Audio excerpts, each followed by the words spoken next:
I just got an email on my husband's iPad that his water was going to be shut down for repairs at his apartment building, but we live in a house and have not rented in over a decade, so what's going on? So, my husband is on a trip with one of our sons and his brother to visit their mother, and I was cleaning up the den when an email notification popped up on his iPad. It was an email from an apartment complex stating that they would be temporarily closing down the hot water for repairs, sent from one of those automatic senders that you can't reply to. It was addressed to my husband, with his first and last name. The thing is, we own our house, we haven't rented in over 10 years, and even then, it wasn't at this place.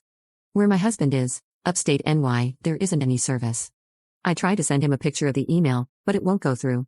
I called him and spoke to him for a bit. Service was choppy, but I managed to explain to him about the email, and basically, all he said is that it must be a mistake and they had the wrong email. We weren't able to say much before the call dropped, but if it was a wrong email, how would they have his first and last name, all spelled correctly? There weren't any other emails from this sender or about this apartment complex in my husband's emails, but he is also the kind who clears out his inbox as he gets messages. I sent a message to the apartment complex, telling them that I think my husband was on their email list by mistake, but I just got an automatic email sent back, that they were out of the office until Monday, and then general rent information pricing, and that there were no open units available.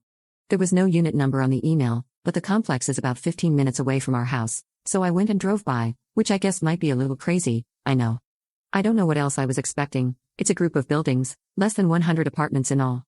I don't have any reason to mistrust my husband other than this weird email that gives me a strange feeling in the pit of my stomach, as well as a general feeling of paranoia that he's just been, for a lack of better words, bored with me. I've been feeling this way for a little while, but he insists I'm imagining it and that he's happy. We still do things together, he still tells me he loves me, etc. I just feel like he doesn't have as much fun with me as he used to, and like he looks for reasons to be out of the house or doing things specifically with the boys instead of doing things with the whole family. It's not like it's something that bothers me every day, just something that I think about when I'm feeling insecure or paranoid, like in a situation like this where he gets an email from random apartment complexes, lol. Anyway, I don't know exactly what advice I'm looking for. I know the